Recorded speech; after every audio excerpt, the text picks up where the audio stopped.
அறிவோம். அனைவருக்கும் நமஸ்காரம்.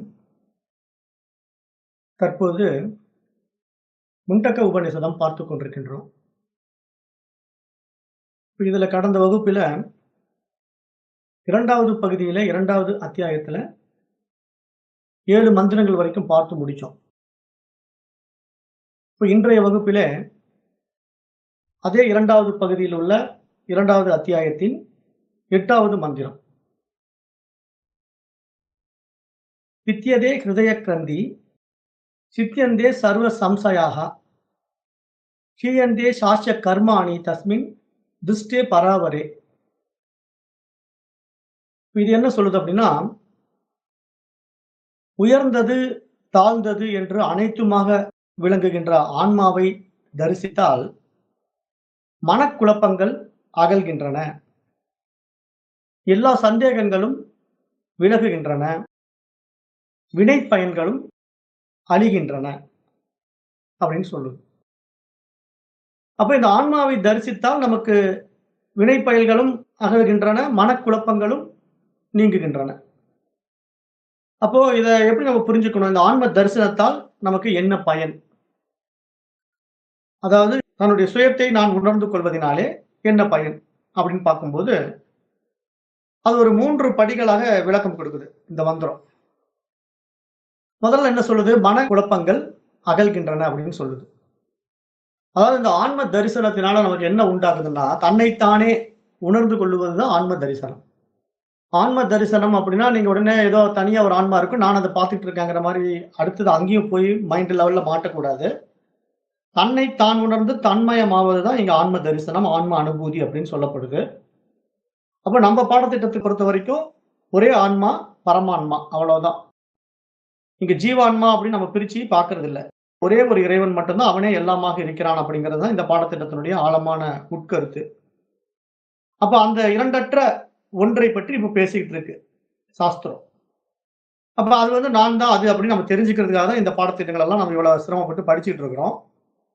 அப்ப அதனால நம்மளுடைய மைண்ட் திருப்பி திருப்பி போய் நான் ஜீவான்மா, இறைவன் பரமான்மா அப்படின்னு அந்த டுயாலிட்டிக்குள்ளேயே சிந்தனை பண்ணக்கூடாது.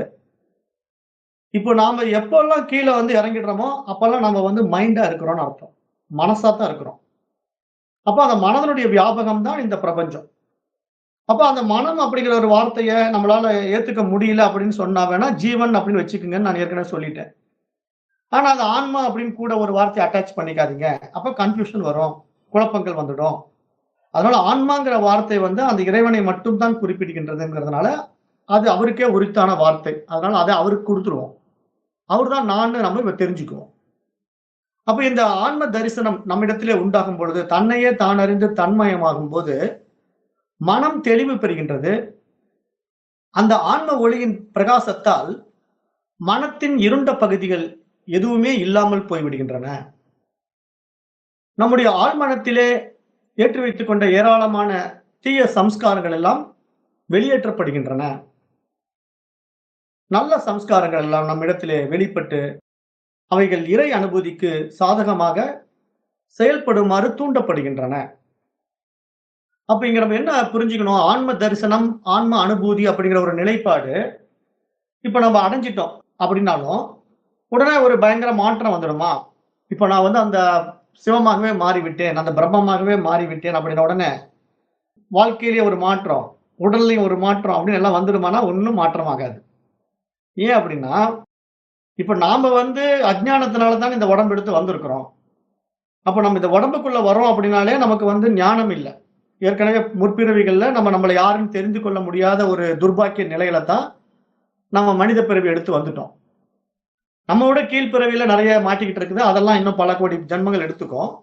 இப்ப நமக்கு ஒரு அரிதான மனித பிறவி கிடைச்சிருக்கு. அப்படி கிடைச்சிருக்கிற இந்த மனித பிறவிகளையும் ஒரு பகுத்தறியும் தன்மை கொண்ட புத்திசாலித்தனம் நிறைந்திருக்கு. அப்போ ஒரு மனிதனுக்கு பிரத்யேக பகுத்தறிவாகிய புத்திசாலித்தனம் இருக்கின்ற பொழுதுதான் அவன் தன்னை தான் யார் என்று அறிந்து உணர்ந்து கொள்ள முடியும் என்று கடந்த மந்திரம் சுட்டிக்காட்டியது. கடந்த மந்திரம் என்ன சொல்லுச்சு? விழிப்புணர்வு பெற்றவர்களாக இருக்க வேண்டும் அப்படின்னு சொல்லுச்சு. அப்புறம் புத்தியால் தான் ஆன்மாவை அறிய முடியும் என்றும் சொல்லுச்சு. 2 விஷயங்கள ரொம்ப ஆணித்தரமாக நமக்கு சுட்டிக்காட்டியது. புத்தி வேணும் நமக்கு.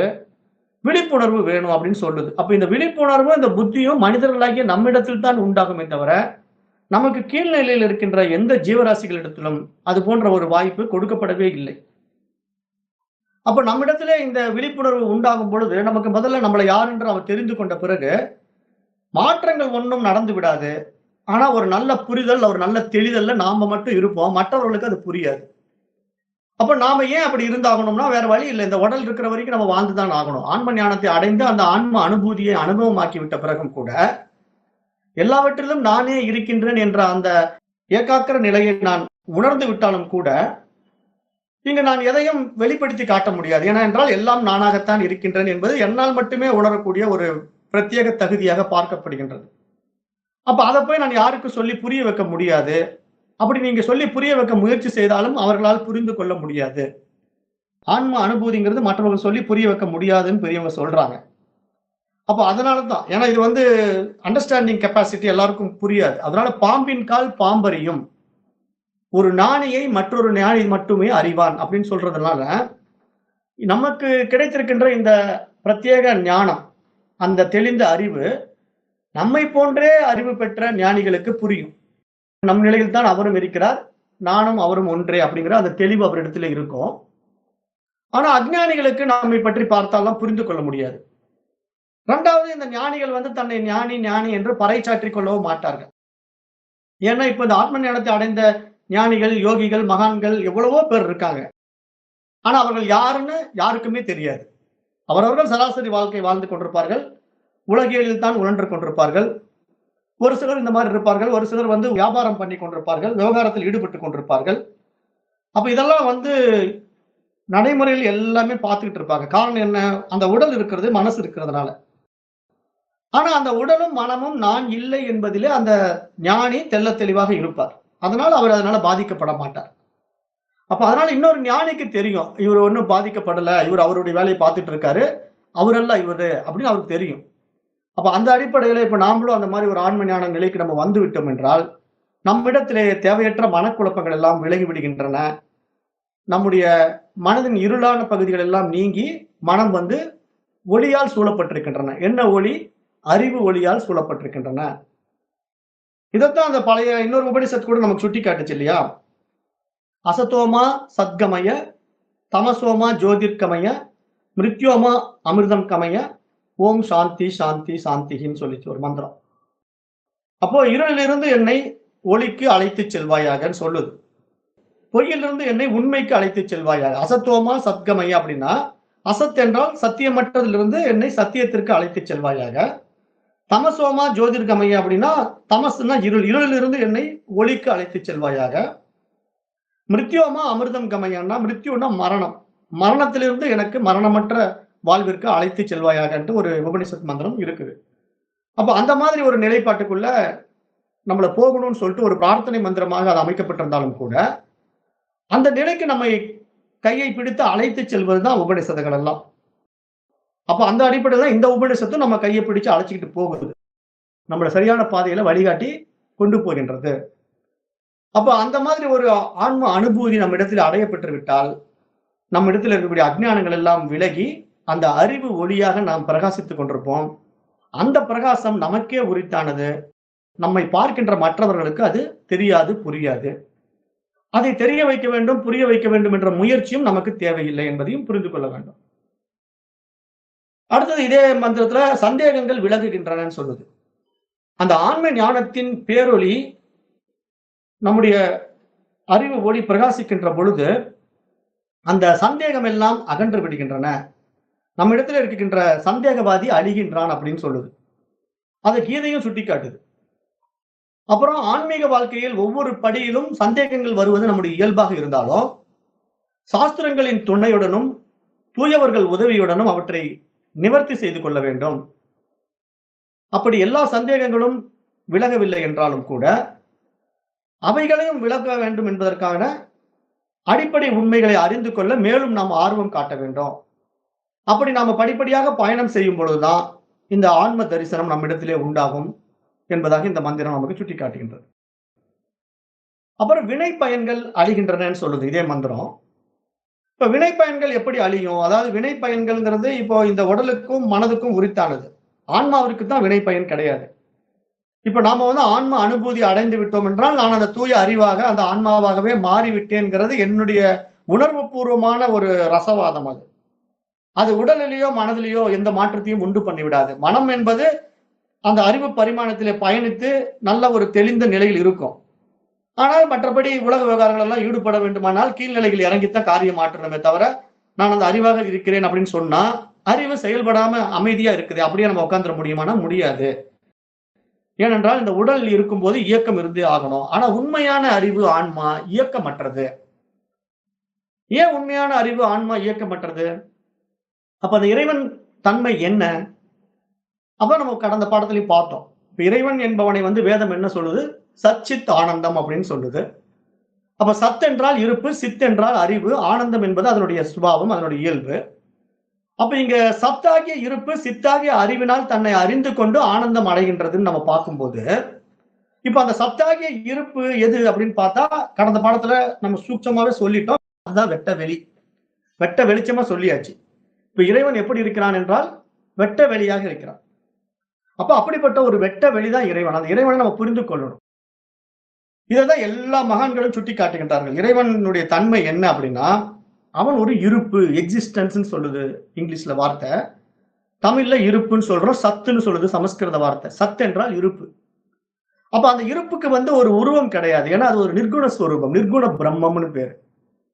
அப்ப அதை சித்தர்களும் அப்படித்தான் அதை அழகா புரிந்து கொண்டு ரொம்ப அருமையா தமிழ் பாடல்ல பாடி வச்சிருக்காங்க. அதுதான் நான் என்னுடைய டிபிலயே வச்சிருப்பேன். Facebook டிபிலயும் இங்க இருக்கிற டிபிலயும் அதான் வச்சிருப்பேன். கடுவெளி சித்தருடைய ஒரு பாடல் இருக்கு. மெய்ஞான பாதையில் ஏறு, சுத்த வேதாந்த வெட்ட வெளியினை தேறு, அஞ்ஞான மார்க்கத்தை தூறு, உன்னை அண்டினோர்க்கு ஆனந்தமாம் வழி கூறு. கடுவெளி சித்தர். கடுவெளி சித்தருடைய பாடல் இது. அப்ப மெய்ஞான பாதையில் ஏறு. அப்ப கடுவெளி சித்தர் என்ன சொல்றாரு? ஏதோ பாதைன்னு சொல்லி கண்ட எல்லாம் போய் மாட்டாதப்பா. அதெல்லாம் உனக்கு உன்னை மேல்நிலைக்கு கொண்டு வராது. அதனால நீ வர வேண்டிய விஷயம் என்னன்னா, நீ ஏற வேண்டிய பாதை என்ன அப்படின்னா, மெய்ஞான பாதையில் ஏறு, சுத்த வேதாந்த வெட்ட வெளியினை தேறு. அப்ப எதை நீ பிடிச்சுக்கணும்? சுத்த வேதாந்த வெட்ட வெளி. ஏன் அந்த வேதாந்த அப்படிங்கிற ஒரு வார்த்தையை யூஸ் பண்றாருன்னா, அது மட்டும்தான் இருக்கிறது. வேதாந்தம் என்றாலே இங்க அத்வைதம். ஒன்று மட்டுமே இருக்கிறது, இரண்டற்றதுன்னு பேர் அதுக்கு. அப்ப இரண்டற்றதுன்னா அது ஆகாயம் மட்டுமே இருக்கிறது. அதுக்கு வேறாக ஒன்றுமே கிடையாது. அதுதான் வெட்ட வெளி. அதுதான் சிவம். அப்ப அந்த வெட்ட வெளியை தேறு, இதற்கு வேறாக அஞ்ஞான மார்க்கத்தை தூருங்கிறார். அஞ்ஞான மார்க்கத்தை தூரு. அதை உதாசீனப்படுத்து. அதுல போய் மாட்டிக்காத. ஏன்னா அதெல்லாம் உன்னை பாதை மாற்றி கொண்டு போய்விடும். நீ வெற்றி அடைய முடியாது. நீ வந்த வேலையை முடிக்க முடியாது அப்படின்னு சொல்லி ஆணித்தரமாக மகான்கள் எல்லாம் நமக்கு சுட்டி காட்டுகின்றார்கள். மேலும் அவ்வாறு தான் பெற்ற இன்பம் பெருக வையகம்ங்கிற மாதிரி உன்னை அண்டினோருக்கு ஆனந்தமாம் வழி கூறு. கடுவெளி சித்தர் சொல்றார். உன்னை அண்டினவர்கள் யாராவது இருந்தா தேடி வந்தாங்கன்னா, இந்த மாதிரி இறைவன் யார் என்று கேட்டுக்கொண்டு வந்தார்கள் என்றால், அவ்வாறு உன்னை அண்டி வருபவர்களுக்கு அந்த உண்மையை கூறிவிடு அப்படின்னு சொல்றார். ஆனந்தமான அந்த வழியை காட்டிக்கொடு அப்படிங்கிறாரு கடுவெளி சித்தர். அப்ப அந்த அடிப்படையில பார்க்கும்போது இங்க இறைவன் எப்படி இருக்கிறான்னா, வெட்ட வெளியாக இருக்கிறான். அதனால அந்த வெட்ட வெளியாகிய சிவம் அசைவற்றது. அது கொஞ்சம் கூட அசையவே அசையாது. அப்படியே ஆனந்தமா அமைதியா இருக்கும். அதுதான் சத், இருப்பு. ஆனா அந்த அசைவற்ற சிவத்தினிடத்திலே இருப்பதுதான் சக்தி. அப்போ அந்த சக்தி எப்படி இருக்குன்னா, ஒரு ஆற்றலாக வெளிப்படுது. அதுதான் இந்த பிரபஞ்சமாக விரியுது. அப்ப அந்த பிரபஞ்ச விரிவு தான் இப்ப நாம இங்க பணமாக பார்க்கிறோம். ஏன்னா இப்ப இறைவன் என்பவன் ஒரு மிகப்பெரிய பேரறிவாளன். அவன் இருப்பு கொண்டிருக்கின்றான். எல்லையற்ற வெட்ட வெளியாக இருப்பு கொண்டிருக்கின்றான். அவனிடத்தில் இருக்கக்கூடிய அந்த அறிவு பிரகாசம் தான் இந்த பிரபஞ்சமாக விரியுது. அந்த விரிவு தான் இங்க மனமாக நாம அனுபவமாக்குறோம். அப்ப அந்த அனுபவங்கள் தான் நம்ம இடத்திலே அறிவு பிரகாசமாக வெளிப்பட்டு மனம், புத்தி என்பதாக பிரகாசித்துக் கொண்டிருக்கின்றது. அப்ப இந்த மனம், புத்தி என்பது படைக்கப்பட்ட ஜீவராசிகளிலே பெரும்பாலும் எல்லாவற்றிலும் இருந்து கொண்டிருந்தாலும், மனிதனிடத்தில் தான் அது பிரத்யேகமாக பிரகாசிக்கின்றது. அதுதான் 6ஆம் அறிவு படைத்தவன் மனிதன் என்று நாம் சொல்லப்படுகிறது. அப்ப அப்படிப்பட்ட ஒரு பிரத்யேக பகுத்தறிவு படைத்த மனிதனிடத்திலே அந்த அறிவு பிரகாசிக்கும் பொழுதுதான் அவன் தன்னை தான் யார் என்று அறிந்து உணர்ந்து கொள்ள முடியும் போது, அவனுடைய உண்மை தன்மை என்ன? அவன் உண்மையிலேயே வெட்ட வெளி. அவனுக்கு உருவமும் இல்லை. அவன் அதுவா தான் இருக்கிறான். அப்ப இந்த உருவத்தில் வந்ததெல்லாம் வந்து என்னன்னா, ஒரு தோற்ற பிம்பம், மாயை அப்படின்னு சாஸ்திரம் சுட்டிக்காட்டுது. அப்ப இதெல்லாம் வந்து அந்த மாயா சக்தி வெளிப்பட்டு இந்த பிரபஞ்சமாக விரிந்து, அந்த பிரபஞ்சத்திலே இவ்வளவு லீலா வினோதங்கள் நடந்து கொண்டிருக்கின்றன. அப்ப இந்த லீலா வினோதங்களுடைய நிகழ்ச்சி எதற்காகன்னா, அந்த சத்தாகிய இருப்பு தன்னைத்தானே அறிந்து கொள்வதற்கான அறிவின் லீலா வினோதம் தான் இது என்பதாக நாம் அறிந்து கொள்ள வேண்டும். அப்ப அப்படி அது பயணம் பண்ணி, படிப்படியா பயணம் பண்ணி மனித அறிவிலே வந்து, தன்னை தான் அறிந்து கொள்கின்ற ஒரு பிரத்யேக தனி மனிதன், அவன் தன்மயமாகி விடுகின்றான். அந்த வெட்ட வெளிதான் நான் என்பதை தெரிந்து கொண்டு விட்டால், அவன் அதை யாரிடத்திலும் சொல்லி நிரூபிக்க முடியாது. ஏனென்றால் அவன் இருக்கின்ற வரையும் இந்த உடலும், மனமும் இயக்கத்தில் இருக்கத்தான் செய்யும். அப்ப அது தன்னுடைய சக்தி வியாபகம் என்பதாக தெரிந்து கொண்டு, புரிந்து கொண்டு, உணர்ந்து கொண்ட மனிதன், இந்த உலக விவகாரங்களில் ஈடுபட்டுக் கொண்டு தான் இருக்க முடியுமே தவிர, நான் இந்த உலக விவகாரத்தில் ஈடுபட மாட்டேன், நான் அந்த பிரம்மமாகி விட்டேன் என்று போய் அமைதியாக உட்கார்ந்து விடவும் முடியாது. ஏன் அப்படி உட்கார்ந்து விட முடியாதுன்னா, இப்ப சிவம்ங்கிற நிலையில, அந்த வெட்ட வெளி நிலையில அது அசைவற்று இருக்குது. ஆனா அது சக்தி என்ற நிலையில இங்க செயல்பாட்டுக்கு வந்து விட்டா, இயக்கம் இருக்கும்போது அந்த இயக்கத்தை நிறுத்த முடியாது. அதை மாற்றத்துக்கு வேணா உட்படுத்தலாம். அதுதான் நம்ம கடந்த பாடத்துல கூட பார்த்தோம். அதாவது அணு ஒரு ஆற்றல், ஒரு ஆற்றலிலிருந்து வேறொரு ஆற்றலாக மாறும். ஆனால் அந்த ஆற்றலை ஆக்கவோ, அழிக்கவோ முடியாது அப்படின்னு சயின்ஸ் சொல்றபடியே சாஸ்திரமும் சொல்லி, அப்ப பரிமாணத்துல அது மாறி, மாறி பயணம் பண்ணலாமே தவிர, அந்த ஆற்றலை வந்து நம்ம ஒட்டுமொத்தமாக எடுத்து விட முடியாது. ஏனென்றால் அந்த ஆற்றல், அந்த சக்தி யாருடையது என்றால், அந்த பரமனினுடையது, பிரம்மத்தினுடையது, அந்த அறிவினுடையதுங்கிறத நம்ம புரிந்து கொள்ள வேண்டும். அப்ப அப்படி இருக்கும்போது அவனுக்கு எந்த வினை பயன்களும் இல்ல. அந்த ஆகாயத்திலே எந்த செயலும் இல்ல. எந்த செயலும் இல்லாதனால அவனுக்கு வினை பயன்களும் இல்ல. அப்ப அந்த வினை பயன்கள் என்பது எந்த அடிப்படையிலே வருகின்றது என்று பார்த்தால், நாம் மனிதனாக இருப்பதினாலே, நம்முடைய செயல் விளைவுகள் எல்லாம் வினைகளாக மாறிவிடுகின்றன. அப்ப அந்த வினைகள் என்பது என்ன? வினை என்றால் செயல் தானே. அந்த செயலுடைய அனுபவத்தை நாம் அடைந்தாக வேண்டும். நாம் செய்கின்ற நன்மை, தீமைகளுக்கான பலாபலன்களை நாம் அனுபவித்துத்தான் ஆக வேண்டும். அப்ப அந்த அனுபவம் என்பது நம்மிடத்திலே அனுபவப்பட்டுத்தான் நடைமுறையில் அதை அனுபவம் ஆக்கியே தீர வேண்டுமே தவிர, அதிலிருந்து விடுபட முடியாது. மனிதனால் விடுபட முடியாது.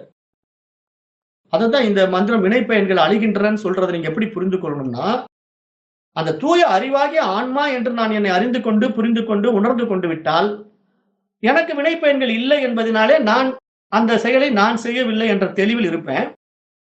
ஆனால் ஏற்கனவே செய்த செயல் விளைவுகள் இருக்கு இல்லையா? பல்வேறு பிறவிகளாக செய்த செயல் விளைவுகள், இந்த ஞானத்தை அடைவதற்கு முன்னாடி நான் செய்த பல்வேறு செயல் விளைவுகள் எல்லாம் நம்முடைய அனுபவத்துக்கு வந்துடும்.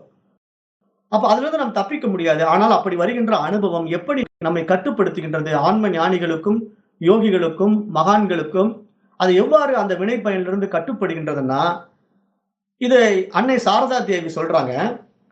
வினை பயனை ஒருவன் அனுபவித்தே தீர வேண்டும். யாரும் அதிலிருந்து தப்ப முடியாது. ஆனால் ஓங்கார ஜபம் அதன் வேகத்தை கட்டுப்படுத்துகிறது. சாதாரண மனிதனுக்கு அந்த ஓங்கார ஜபத்தின் மூலமாக அந்த வினை பயனை கட்டுப்படுத்துகின்றது. ஆனால் ஞானிகளுக்கோ முன்வினையின் படி, ஏற்கனவே செய்த பாவ புண்ணியங்களின் படி அந்த வினை பயன்களை அவன் அனுபவிக்க வேண்டிய நிலை ஏற்பட்டாலும் கூட, அந்த நிலையின் படி அவனுக்கு ஒரு காலை இழக்க வேண்டும் என்று வினை இருந்தால், இப்ப ஒரு ஞானிக்கு வந்து வினை பயனுடைய தாக்கம் அதிகமாக இருக்குது. அவன் ஞானத்தை அடைந்து விட்டான். ஆனா அவன் செய்த பாவத்தின் அடிப்படையில அவனுக்கு ஒரு காலை எடுக்கணும்னு ஒரு வினை பயன் இருக்குது. அப்ப அந்த நேரத்துல இவன் ஆன்ம ஞானியா மாறிட்டான்னு வச்சுக்கோங்களேன். அப்ப என்ன நடக்கும் தெரியுமா? கால் எடுக்க வேண்டியதில்ல. அவனுடைய கால்ல அட்லீஸ்ட் ஒரு முள்ளாவது குத்திட்டு தான் விடும். அந்த கால்ல வந்து அவன் வேதனையை அனுபவித்து தான் ஆகணும். அவன காலை எடுத்து அந்த வேதனையை அவன் அனுபவிக்க வேண்டிய அளவுக்கு அது கொண்டு போகாது. ஆனால் அந்த கால்ல ஒரு முள்ளையாவது குத்த வச்சு அந்த வலியை அவனை அனுபவிக்க வச்சுட்டு தான் விடும். அப்ப அந்த வினை பயனிலிருந்து யாரும் தப்பிக்க முடியாது. அப்ப வினை பயன் என்பது ஆக்டிவேட் ஆயிடும். ஞானியா இருந்தாலும் அது நடைமுறைக்கு வந்துடும்.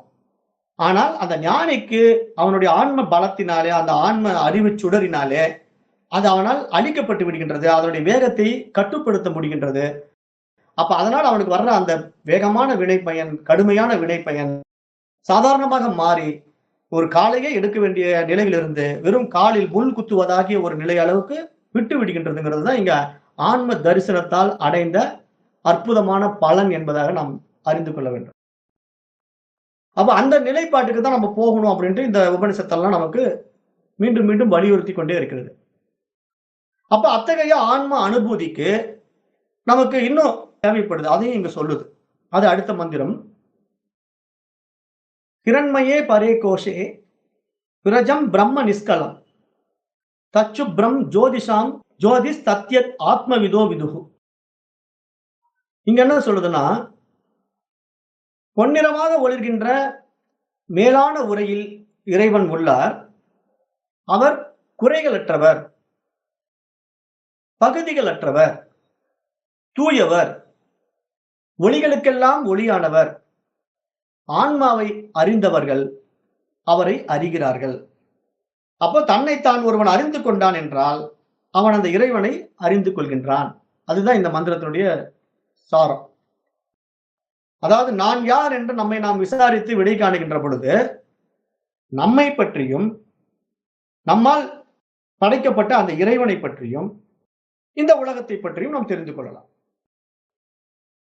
ஏன் நம்மால் படைக்கப்பட்ட இறைவன் நான் சொல்றேன்? அந்த இறைவனை நாம தான் படைச்சுக்கிட்டோம். இப்ப நம்ம குழந்தையா பிறக்கும் போது நமக்கு இறைவன்னா யாரும் தெரியுமா? தெரியாது. சரி, நமக்கு முன்னாடி இருக்கிற ஜீவராசிகளை பூரா எடுத்துக்கங்களேன். மனித அறிவுக்கு கீழே இருக்கிற மிருகங்கள், 5 அறிவு படைத்த மிருகங்கள், அதுக்கு கீழே அப்படியே 4, 3, 2, 1 அறிவில்லாத ஜடம், கல்லு மண்ணு வரைக்கும் போயிட்டீங்கன்னா இவைகள் எதுக்காவது இறைவனை பத்தி தெரியுமா? எதுக்குமே இறைவனை பத்தி தெரியாது. ஆனா மனிதர்களாக வந்த நாம் மட்டும் தான் இறைவனை பற்றி பேசுகின்றோம், இறைவனை பற்றி தெரிந்து கொண்டிருக்கின்றோம். அப்ப அதுவும் எப்படி தெரிந்து கொண்டிருக்கின்றோம்? ஏற்றி வைக்கப்பட்ட எண்ணங்களின் அடிப்படையில இறைவன் இப்படிப்பட்டவர் அப்படிப்பட்டவர் என்று தெரிந்து வைத்துக் கொண்டிருக்கின்றோம். புராண கதைகளினுடைய அடிப்படையில இறைவனை தெரிந்து வைத்துக் கொண்டிருக்கின்றோம். அப்புறம் பக்தி, இந்த மாதிரி பல பாதைகள் எல்லாம், நிறைய மூட பக்திகளை எல்லாம் வளர்த்து கொண்டிருக்கின்றோம். அப்ப இது மாதிரி தான் அனுபவங்களை நாம் இறைவனை பற்றி உண்டாக்கி வைத்துக் கொண்டிருக்கின்றோமே தவிர உண்மைத்தன்மையை நாம் உணர்வதற்கு தயாராக இல்லை. அதை சொல்லிக் கொடுப்பதற்கும் யாரும் தயாராக இல்லை. அதற்கு ஏன் அவர்கள் தயாராக இல்லை என்றால் அவர்களுக்கு அது தெரியாததுதான் இங்க பிரச்சனை. இனிமேல் வரக்கூடிய காலகட்டங்களுக்கெல்லாம் இதுதான் பிரச்சனை. இப்பயே இப்படி இருக்கோம்னா இன்னும் போக போக மோசமா தான் இருக்குது. அப்ப இதுக்கு முன்னாடி வாழ்ந்த அந்த இறை அனுபூதி, இறை அனுபவங்கள் நமக்கெல்லாம் ஏன் கிடைக்கல பெரும்பாலானவர்களுக்குன்னா, இதை கற்றுக்கொள்ற ஆர்வமும் இல்லை, இதை பற்றி சொல்லிக் கொடுப்பதற்கு பெரியவர்களும் இல்லைங்கிறதுனாலதான் பிரச்சனை இப்படி போயிட்டு இருக்கு. அப்ப அதனால இந்த ஆன்ம அறிவை அடைந்தவர்களுக்கு அந்த 3 விஷயங்கள், மனக்குழப்பங்கள் அகலுகின்றன, சந்தேகங்கள் விலகுகின்றன, வினை பயல்கள் அழிகின்றன அப்படின்ட்டு இந்த மந்திரம் சொல்லிட்டு, இப்ப இந்த மந்திரத்துல பொன்னிறமாக ஒளிர்கின்ற மேலான உரையில் இறைவன் இருக்கின்றார். அவர் குறைகளற்றவர், பகுதிகளற்றவர், தூயவர், ஒளிகளுக்கெல்லாம் ஒளியானவர். அப்படிப்பட்டவரை, ஆன்மாவை அறிந்தவர்கள் தன்னை அறிகிறார்கள், அந்த இறைவனை அறிகிறார்கள் அப்படின்னு நீங்க சொல்லுது. அப்ப அப்படிப்பட்ட அந்த ஆன்ம அனுபூதியினுடைய தன்மை என்ன, அது எப்படி இருக்குது அப்படின்னு அடுத்த மந்திரம் சொல்லுது. அது 10வது மந்திரம். ந தத்ர சூரியோபாதி ந சந்திர தாரகம் நேமா வித்யதோ பாந்திகி குதோயம் அக்னிகி தமேவ பாந்தம் அனுபாதி சர்வம் தஸ்ய பாஷா சர்வமிதம் விபாதி அப்படின்னு 10வது மந்திரம் ஒரு அருமையான விளக்கத்தை கொடுக்குது. இப்ப இந்த மந்திரம் நான் ஏற்கனவே உங்களுக்கு சொல்லி இருக்கிறேன். இது முண்டக உபநிஷத்துல தான் வருது. இப்ப இந்த மந்திரத்தினுடைய பொருள் என்ன அப்படின்னா, அங்கே சூரியன் ஒளிர்வதில்லை, சந்திரனும் நட்சத்திரங்களும் கூட ஒளிர்வதில்லை, மின்னல் ஒளிர்வதில்லை. அப்படி இருக்க அக்னி மட்டும் எப்படி ஒளிர முடியும்? அப்ப இதெல்லாம் எப்படி ஒளிர்கின்றது? இந்த சூரியன் எப்படி ஒளிர்கின்றது? சந்திரன் எப்படி ஒளிர்கின்றது? நட்சத்திரங்கள் எல்லாம் எப்படி ஒளிர்கின்றன? மின்னல் எப்படி ஒளிர்கின்றது? இப்ப இதெல்லாம் வெளிச்சமா தானே வருது நமக்கு. சூரியனும் ஒரு மிகப்பெரிய வெளிச்சத்தை பரப்புகிறது. அந்த சூரியனுடைய வெளிச்சத்தை வாங்கி சந்திரனும் ஒரு ஒளியை பரப்புகிறது. நட்சத்திரங்களும் மின்னிக் கொண்டிருக்கின்றன, மின்னலும் அப்பப்போ மின்னுது. அப்ப இப்படி இருக்கும்போது நாம இங்க பயன்படுத்தக்கூடிய அக்னி கூட ஒளிருது. அப்ப இவைகள்லாம் ஒளிர்கின்றன. இந்த ஒளிக்கு பின்னாடி என்ன இருக்குது? அப்ப இந்த ஒளிக்கு பின்னாடி அந்த ஆன்மா இருக்கிறது. அப்ப அந்த ஒளிர்கின்ற ஆன்மாவை அனுசரித்தே மற்ற அனைத்தும் ஒளிர்கின்றன. அப்படிதான் இந்த மந்திரம் சொல்லுது. இந்த மந்திரம் என்ன சொல்லுதுன்னா, நீங்க பார்க்கிற சூரியன் ஆகட்டும், சந்திரன் ஆகட்டும், நட்சத்திரங்கள் ஆகட்டும், மின்னல் ஆகட்டும், அல்லது நீங்க காட்டுற கற்பூர ஜோதி ஆகட்டும், அக்னி ஆகட்டும், நீங்க வேள்விகள் செய்யக்கூடிய அக்னி ஆகட்டும், எல்லாமே அந்த ஆன்மாவின் இருப்பில் தான் ஒளிர்கின்றனவே தவிர தானாக அது ஒளிர்வதில்லை, ஒளிரவும் முடியாதுங்கிறது இந்த மந்திரம் ஆணித்தரமாக சுட்டிக்காட்டுது. அப்ப நம்ம இங்க என்ன புரிந்து கொள்ளணும்? எல்லா தன்மையும், இந்த பிரபஞ்சமாக விரிந்திருக்கின்ற அத்தனை விஷயங்களும், இந்த பிரபஞ்சத்திலே காணப்படுகின்ற பஞ்சபூதங்களும், அந்த பஞ்சபூதங்களின் அடிப்படையில் உண்டாகி இருக்கின்ற கோடான கோடி கோள்களும், நட்சத்திரங்களும், விண்மீன்களும், நம்மை போன்ற மனிதர்களும், ஜீவராசிகளும் அந்த ஆன்மாவின் இருப்பில் தான் ஒளிர்கின்றனவே தவிர அந்த ஆன்மா இல்லாவிட்டால் இது எதுவும் இருக்கவே இருக்காது. அப்ப அததான் பாமரனுக்கு எளிமையா புரியுற மாரி பெரியவங்க சொல்லிட்டு வாங்க. என்ன சொல்லுவாங்க? "அவனின்றி ஓர் அணுவும் அசையாது" அப்படின்னு சொல்லியிருப்பாங்க. அவன் இல்லாட்டினா ஒரு அணு கூட அசையாது. அப்ப அவன் தான் எல்லாவற்றுக்கும் காரணமாக இருக்கின்றான். அவன் தான் இறைவன், அவன் தான் ஆன்மா, அவன் தான் அறிவு அப்படின்ட்டு இந்த மந்திரமும் சுட்டிக்காட்டுது. அப்ப இந்த மந்திரத்தினுடைய அடிப்படையில பார்க்கும்போது, இப்ப இந்த ஆன்ம அனுபூதி என்பது ஒரு புறக்காட்சி அல்ல. இப்ப நாம என்ன நினைச்சுக்கிட்டு இருக்கோம், இந்த ஆன்ம அனுபூதினா ஏதோ நம்ம வெளியிருந்து பார்த்து அனுபவப்படக்கூடிய ஒரு விஷயமா இருக்குமோ அப்படின்னு கற்பனை பண்ணிக்கிறோம். அந்த மாதிரி ஆன்ம அனுபூதி என்பது ஒரு புறத்தில் பார்க்கக்கூடிய ஒரு புறக்காட்சி அல்ல என்று இங்கு சுட்டிக்காட்டப்படுகிறது. ஏன்னா, இப்ப மற்ற விஷயங்களை எல்லாம் நம்ம பார்க்கணும், புறக்காட்சியில பார்க்கணும் அப்படின்னா, அதற்கு ஒரு விளக்கு தேவைப்படுதா இல்லையா? நேத்தே நான் அந்த பாடத்திட்டத்துல சொன்னேன். இப்ப நான் என் முன்னாடி வச்சிருக்கிற டேபிளு, சேரு, பேனா, பென்சில் இதெல்லாம் பார்க்கணும் அப்படின்னா, எனக்கு பகல்ல சூரிய ஒளி இருக்கணும். அப்ப அந்த சூரிய ஒளி இருந்தா தான் என் முன்னாடி இருக்கிற டேபிள் தெரியும், சேர் தெரியும், பேனா தெரியும், பென்சில் தெரியும். இப்ப இரவு ஆயிடுது, சூரிய ஒளி இல்லாம போயிடுது. அப்போ இரவுல கும் இருட்டு. அப்ப இந்த கும் இருட்டுல நான் எப்படி பார்க்கிறது? இந்த டேபிள், சேரு, பேனா, பென்சில் எல்லாம். அப்ப அந்த இரவு நேரத்துல எனக்கு ஒரு மின்சார ஒளி தேவைப்படுது வீட்டுக்குள்ள இருந்தா. அல்லது வீட்டுக்கு வெளியே இருந்தேன்னா எனக்கு ஒரு நிலவு ஒளி தேவைப்படுது. அப்ப எப்படி பார்த்தாலும் எனக்கு ஒரு ஒளி தேவைப்படுது. புறத்தில் இருக்கக்கூடிய பொருளை நான் பார்ப்பதற்காக புற ஒளி எனக்கு தேவைப்படுகின்றது. ஆனால் அப்படிப்பட்ட புற ஒளியை காணுகின்ற என்னைப் போன்றே சூரியனுக்கு அவனுக்கு பார்க்கறதுக்கு இன்னொரு ஒளி தேவைப்படுமா சூரியனுக்கு? ஏன்னா சூரியனே ஒரு சுயம் பிரகாச ஒளி. அப்ப சூரியன் எங்க இருக்கிறானோ அந்த இடத்துல வெளிச்சம் வந்துடும். அப்ப அப்படிப்பட்ட சூரிய ஒளிக்கு இன்னொரு புறத்துல இருந்து ஒரு டார்ச் லைட்டோ, இல்ல ஒரு மெழுகுவர்த்தியோ, அல்லது ஒரு நல்லெண்ணெய் தீபமோ நம்ம ஏத்தி காட்டுறதுனால ஏதாவது பயன் இருக்கா? ஒரு பயனும் இல்ல. அப்ப அது மாரி சூரியனுக்கு நம்ம புறத்திலிருந்து எந்த தீபமும் ஏற்றி காட்டுவதனால் எப்படி எந்த பயனும் இல்லையோ, அதுபோலத்தான் நம்முடைய ஆன்ம ஒளியால் தான் இங்க அனைத்தும் ஒளிர்கின்றன என்னும் பொழுது, இந்த ஆன்ம ஒளிக்காக நீங்கள் புறத்திலிருந்து எந்த ஒளியை காட்டி இதை நீங்க அனுபவமாக்க முடியும்? அப்ப நீங்க புறத்திலிருந்து எந்த அறிவின் மூலமாக இந்த இறைவனை நீங்க அனுபூதியாக்க முடியும்? எதுவுமே சாத்தியம் இல்லை அப்படின்னு சாஸ்திரம் சொல்லுது. அதனால நீங்க எந்த சப்ஜெக்ட் படிச்சாலும் சரி, நீங்க சயின்ஸ், மேத்தமேட்டிக்ஸ், ஜியோகிராபி இந்த மாரி நீங்க புற விஷயங்கள்ல படிச்சுட்டு இன்னைக்கெல்லாம் ஏதேதோ படிப்பெல்லாம் வந்துருச்சு இல்லையா? அந்த படிப்பெல்லாம் நீங்க படித்தாலும், அதெல்லாம் அந்த பர்ட்டிகுலர் விஷயத்தை பற்றிய ஒரு ஞானத்தை உங்களுக்கு குடுக்குமே தவிர, நம்முடைய ஆன்மாவை, நம்முடைய சுயத்தை, நம்முடைய உண்மை தன்மையை, நம்முடைய சொரூபத்தை அவைகளால் அறிந்து கொள்ள முடியவே முடியாது. அப்போ அந்த ஆன்ம ஒளி எப்பொழுதும் சுயம் பிரகாசமாக பிரகாசித்துக் கொண்டே இருக்கின்றது. அந்த பிரகாசம் வெளிப்பட வேண்டுமானால், அதன் மீது மறைக்கப்பட்டிருக்கிற அஞ்ஞானத்தை மட்டும் நீக்க வேண்டும் என்றுதான் இங்கு சாஸ்திரம் சொல்ல வர்ற சாராம்சம். அப்ப நீங்க என்ன புரிஞ்சுக்கணும் இந்த இடத்துல முக்கியமான பாயிண்ட் அப்படின்னா, இப்ப இந்த வேத சமாச்சாரம்லாம் நான் படிக்க வந்திருக்கிறேன். நான் பயங்கரமான ஞானி ஆகப் போறேன் அப்படிங்கிற கண்ணோட்டத்துல இங்க வரக்கூடாது. இப்ப இந்த பாடத்திட்டத்துல உள்ள வந்துட்டு, நான் உபனிஷத்தெல்லாம் படிச்சுட்டேன், பிரம்மசூத்திரம் படிச்சுட்டேன், பகவத்கீதை படிச்சுட்டேன், நான் மிகப்பெரிய ஞானி அப்படின்னு ஒரு அகங்காரம் உங்களுக்குள்ள உட்கார்ந்துக்கிட்டுச்சுன்னா, போச்சு. இந்த பாடத்திட்டம் எல்லாம் ஃபெயிலியர். இப்ப அப்படித்தான் நெறைய பேர் சுத்திட்டு இருக்காங்க. இப்ப நெறைய பேர் இந்த பாடத்திட்டத்த படிச்சுட்டு, ஃபிங்கர் டிப்ல வச்சிருக்கேன் பகவத்கீதை என்ன பாட்டு வேணும் சொல்லுங்க. இந்த அத்தியாயத்துல இத்தனை பாட்டு சொல்லட்டுமா அப்படின்னு சொல்லுவான். உபநிஷத்துல என்னென்ன விஷயங்கள் உங்களுக்கு வேணும் சொல்லுங்க. நான் எல்லாம் அப்படியே ஃபிங்கர் டிப்ல வச்சிருக்கேன் சொல்லட்டுமாம்பான். அப்ப பகவத்கீதை, பிரம்மசூத்திரம், உபநிஷதங்கள் எல்லாம் படிச்சுட்டு பெரிய ஆன்ம ஞானியா ஒருத்தன் மாறி, அகங்காரத்துக்கு போயிட்டான்னா, அவ்வளவுதான் க்ளோஸ். ஏன் அப்படி சொல்றேன்னா, இப்ப இந்த உபநிஷத்து என்ன சொல்லுது? அந்த ஆன்மாவை அறிவதற்காக புறத்திலிருந்து எந்த ஒளியுமே கொடுக்கப்பட வேண்டியதில்லைன்னு சொல்லுதே. அப்ப நீங்க பிரம்மசூத்திரத்தை படிச்சு நான் அறிவை பெற்றுட்டேன். நான் பகவத்கீதையை படிச்சு அறிவை பெற்றுட்டேன். உபநிஷத்தை படிச்சு அறிவை பெற்றுட்டேன்னு சொல்வதற்கு பதிலாக, அறியாமையில் இருந்த அந்த அறியாமையை விட்டு விட்டேன்னு தான் சொல்லணும். இதான் பாயிண்ட். இந்த இடத்துல இத புரிந்து கொள்ளுங்க. அப்பதான் உங்களுக்கு அந்த அகங்காரம் வராது. இப்ப அகங்காரம் ஏன் வருது தெரியுமா? நான் எல்லாம் படிச்சுட்டேன்ன உடனே ஒரு ஞானி ஆயிட்டேங்கிற அந்த ஈகோ, அந்த மனித உடம்புக்கும், அந்த மனசுக்கும் அதனுடைய இயல்பா இருக்கிறதுனால, அதுவும் மேல ஏறி உட்கார்ந்துட்டு, அப்படியே ஒவ்வொருத்தரையும் துச்சமா பார்க்கிறவங்கள எல்லாம் நான் பார்த்திருக்கிறேன். அப்படியே சான்ஸ்கிரிட்ல ஒரு பாண்டித்யமோ, அப்படி இந்த பாடத்திட்டங்கள் எல்லாம் படிச்சதுனால ஒரு பயங்கர அந்த கர்வமும், அப்படியே என்னமோ அவங்க கால் தூசுல நம்ம இருக்கிற மாரி நம்மள அப்படியே ஒரு இதா பார்க்கிற அளவுக்கு பார்வையும், அவங்களுடைய நடத்தையும் அதெல்லாம் இருக்குது இல்லையா? அந்த பாண்டித்யம் எல்லாம் எப்படி வந்துச்சுன்னா, அகங்காரமா மாறிடுச்சு. அந்த அறிவு உள்ள போய் இதெல்லாம் எனக்கு தெரிஞ்சிடுச்சுங்கிற அந்த அகங்காரமா மாறிடுச்சு. ஆனா இங்க என்ன சொல்ல வருது இந்த உபனிஷத்துனா, இது எல்லாம் நீ உள்வாங்கும் போது உன்னுடைய அறியாமைகளை பூரா நீக்கித்தான் விடுகின்றாயே தவிர நீ அறிவை பெறுவதில்லை அப்படின்னு தான் சொல்லுது. இங்க இந்த மந்திரங்கள் சொல்ற சாராம்சம் என்னன்னா, உனக்கு நான் எந்த புற அறிவும் கொடுக்கவே கிடையாது. ஏனென்றால் நீயே அந்த சுயம் பிரகாச ஒளி, தூய அறிவு, நீ ஆன்மாப்பா. நீயே அந்த மிகப்பெரிய பேரறிவாளன் பண்ணி, நீ அப்படிப்பட்ட பேரறிவாளனாகிய உனக்கு நான் எப்படி அறிவை கொடுக்க முடியும்? சாதாரண அறிவை நான் குடுத்துற முடியுமா? புற அறிவை நான் உனக்கு குடுக்க முடியுமா? சூரியனுக்கு போய் ஒரு மெழுகுவர்த்திய போட்டு இந்தா வெளிச்சத்த புடின்னு காட்ட முடியுமா? இல்ல ஒரு எண்ணெய் விளக்க போட்டு நான் வெளிச்சத்த காட்ட முடியுமா?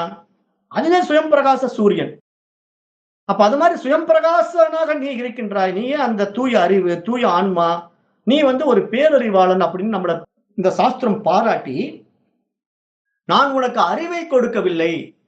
உன்னுடைய அறியாமையைத்தான் நீக்குகின்றேன் அப்படின்னு சொல்லுது. அப்ப சூரியனுடைய சுயம் பிரகாசத்தை எது மறைத்துக் கொண்டிருக்கின்றது அப்படின்னு பார்த்தா, மேகங்கள் மறைத்துக் கொண்டிருக்கின்றன.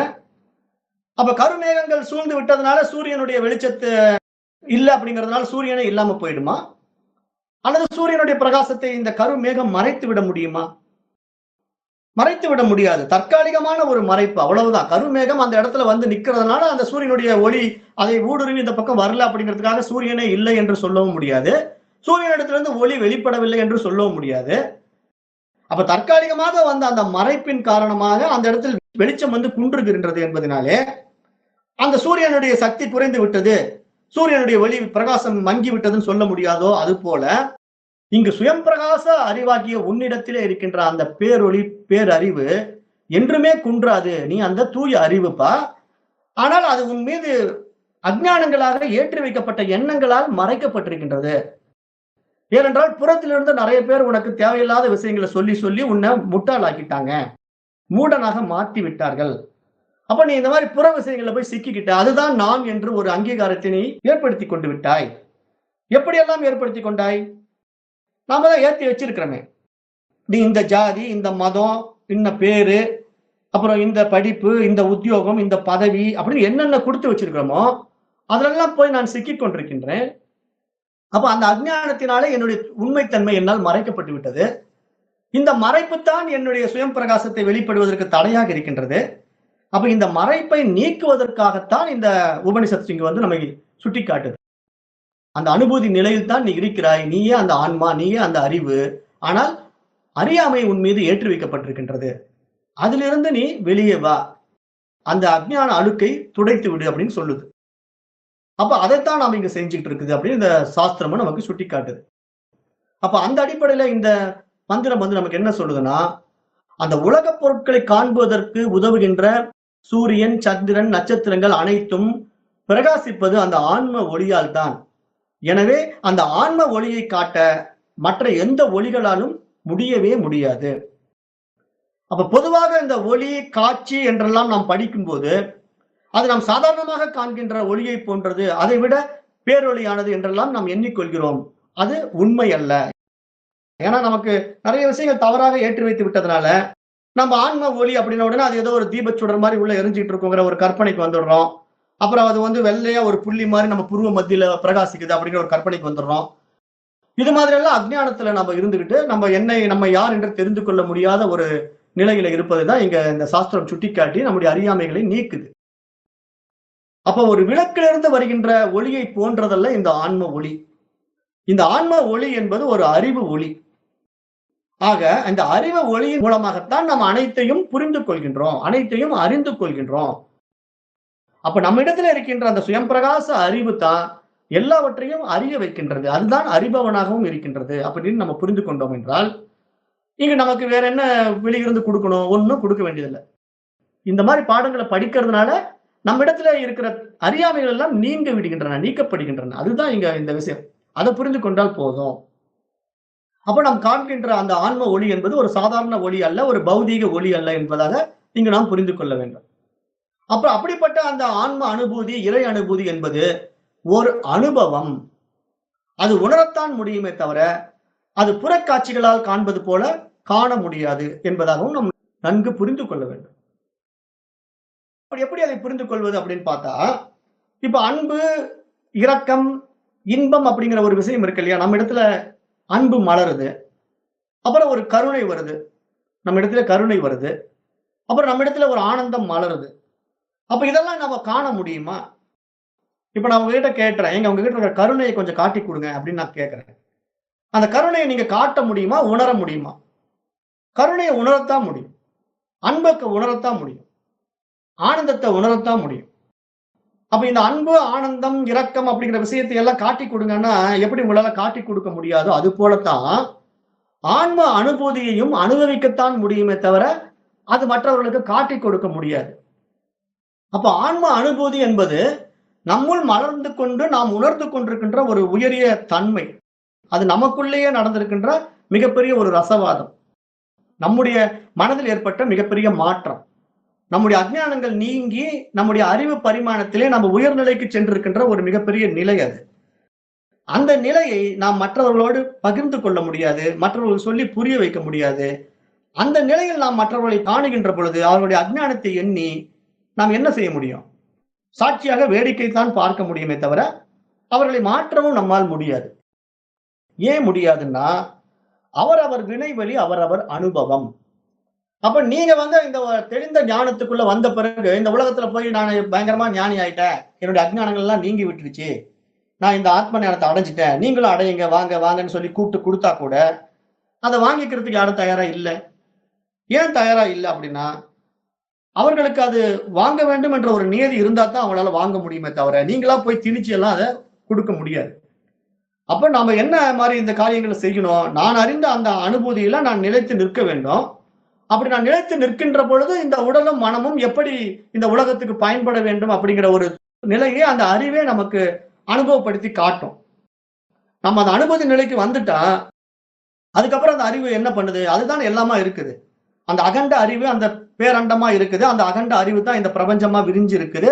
அதுதான் எல்லை இல்லாம இருக்குது. எங்கும் நிறைந்திருக்கிறது. எதிலும் இருக்கின்றது.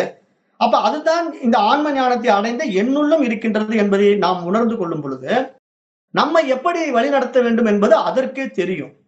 நீங்க போய் ஒண்ணு வெளியிருந்து கமெண்ட் எல்லாம் குடுக்க வேணாம். நான் இப்படி செய்ய போறேன், அப்படி செய்ய போறேன். நான் அந்த மாரி மாத்த போறேன், இந்த மாரி மாத்த போறேங்கிற எந்த ஒரு புற விஷயங்களுக்குள்ளும் நீங்க போய் மூக்க நுழைக்க வேண்டியது இல்ல. நுழைக்கவும் அவசியம் இல்ல. ஏன்னா, அந்த ஞானம் வந்து எப்ப நமக்கு அனுபவம் ஆயிடுச்சோ, அப்ப நாம அமைதியா, சாட்சியா இந்த உலகத்த பார்க்கிறது மட்டும் தான் செய்யணும். அதுவே நம்மள வழி நடத்தும். எப்படி வழி நடத்தணுங்கிறதெல்லாம் நம்ம அதுக்கு ஒண்ணும் கட்டளையிட வேண்டாம். அதுவே நம்மள கொண்டு போகும். அப்ப என்ன நடக்கும்னா, நான் இந்த மனம் அல்ல அந்த அறிவுன்னு தெரிஞ்ச பிறகு, நம்மிடத்துல இருந்து வெளிப்படுகின்ற எண்ணங்களும் சரி, செயல்களும் சரி, ஒரு நேர்த்தியாக இருக்கும். மற்றவர்களால் உதாசீனப்படுத்தக்கூடியதாகவோ, மற்றவர்களுடைய நகைப்புக்கு ஆளாகக்கூடியதாகவோ, அல்லது நம்ம ஒரு அஞ்ஞானிகளால் நம்மை பார்த்து பரிதாபப்படக்கூடிய நிலையோ இங்கு கிடையவே கிடையாது. அப்ப அந்த மாதிரி ஒரு நிலையில நாம இந்த உலகத்த வெறும் சாட்சியாக பார்த்துக் கொண்டிருப்போம். ஆனா நாம நாமளா தான் இருக்கிறோங்கிறது நமக்கு தெரியும். ஆனா நம்மை பார்க்கின்றவர்களுக்கு நாம் இப்படித்தான் இருக்கின்றோம் என்பது அவர்களுக்கு தெரியாது. ஏன்னா அதை அனுபவமாக்கும் தகுதி அவர்களுக்கு இல்லை. அதனால அதை நம்ம வந்து பொருட்படுத்த வேண்டிய அவசியம் கிடையாது. ஏன்னா இதெல்லாம் மனசு தானே எதிர்பார்க்குது. நான் ஞானி ஆயிட்டேன். என்ன வந்து அவன் மதிக்க மாட்டேங்கிறான். நான் பெரிய ஆளு. ஆனா என்னுடைய தன்மை என்ன? என்னுடைய அறிவு என்ன? இவன் என்ன சாதாரணமா இருக்கு. இவன் நம்ம இப்படி நடத்துறான். அப்படிலாம் எதிர்பார்க்கிறது எது? மனசு தான். ஆனா அறிவு நிலைக்கு நம்ம வந்துட்டோம் அப்படின்னா, எந்த எதிர்பார்ப்பும் இருக்காது. ஏன்னா நான் எல்லாவற்றிலும் இருக்கின்றேன். அந்தந்த நிலையில அது அப்படித்தான் இருப்பேன். அப்ப அத போய் நான் எதுக்கு மாத்த முயற்சி பண்ணணும்? இப்ப நம்ம வீட்ல ஒரு மிருகத்த வளர்த்துறோம், ஒரு நாய வளர்த்துறோம்னா, அந்த நாயினுடைய புத்திசாலித்தனம் எவ்வளவோ அந்த அளவுக்கு தான் அது வீட்ல வேலைய செய்யும். அத வந்து மனிதன் மாரி வேலை வாங்கணும்னு நெனைச்சா முடியுமா? கொஞ்சம் வேணா இம்ப்ரூவ் பண்ணி வளர்த்திருக்காங்க சில வீட்ல அவ்வளவுதான். ஆனா அதுக்காக வந்து நமக்கு ஈக்குவலா அத கொண்டு வந்துர முடியுமான்னா, முடியாதுங்கிற அடிப்படை அறிவு நம்ம இடத்துல இருக்குதுல்ல. ஒரு நாய வளர்த்தும்போது அந்த மிருகத்துக்குடைய குணம் அவ்வளவுதான். அது அவ்வளவுதான் வளரும். அதுக்கு தன்மை அவ்வளவுதான் நம்ம தெரிஞ்சுக்கிட்டு அதுகிட்ட நம்ம அப்ரோச் பண்றோம். நம்மை புரிந்து கொண்டு அதுவும் இருக்கும். இப்படித்தான் நம்ம 2 பேரும் ஒருத்தருக்கு ஒருத்தர் புரிதலோட அங்க மூவ் பண்றோம். அது மாரி இங்க ஞானத்துல வந்த ஞானிகளும் இந்த உலகத்தை புரிந்து கொண்டு அதற்கேற்ற மாரி வாழ்வார்கள். அவர்கள் இந்த உலக விவகாரங்களில சூழ்நிலைக்கு ஏற்ற மாரி அனுசரித்து போவார்கள். அங்க வந்து நான் பெரிய ஆளுங்கிற அந்த அகங்காரம்லாம் அவரிடத்துல இருக்காது. ஆனால் நான் பெரிய ஆளுன்ற அகங்காரம் ஒருவனிடத்துல இருக்குது அப்படின்னா, அவன் உண்மையான ஞானியாக இருக்க முடியாது. ஞானியாக வேடதாரியாக இருப்பான் என்பது தெரிந்து கொள்ள வேண்டும். ஏன்னா ஞானி போல ஒரு வேடம் அடைந்தவனுக்கு தான் அந்த எதிர்பார்ப்பெல்லாம் இருக்கும். நம்மள மதிக்கணும், நம்மள மற்றவர்கள் பாராட்டணும், நம்மள பெருமைப்படுத்தணும் அப்படிங்கிற எதிர்பார்ப்பெல்லாம் இருக்கும். உண்மையான ஞானிக்கு அங்க ஒன்றுமே இல்ல. எல்லாம் அதனுடைய இயக்கத்துல அழகா இருக்குதுங்கிறத தெரிந்து கொள்வான். அப்ப அந்த மாதிரி தான் இந்த மந்திரம் அழகா நமக்கு சுட்டிக்காட்டுது. அப்ப புற ஒளியினாலே அந்த பேரறிவை, அந்த அக அறிவை அறிந்து கொள்ள முடியாது.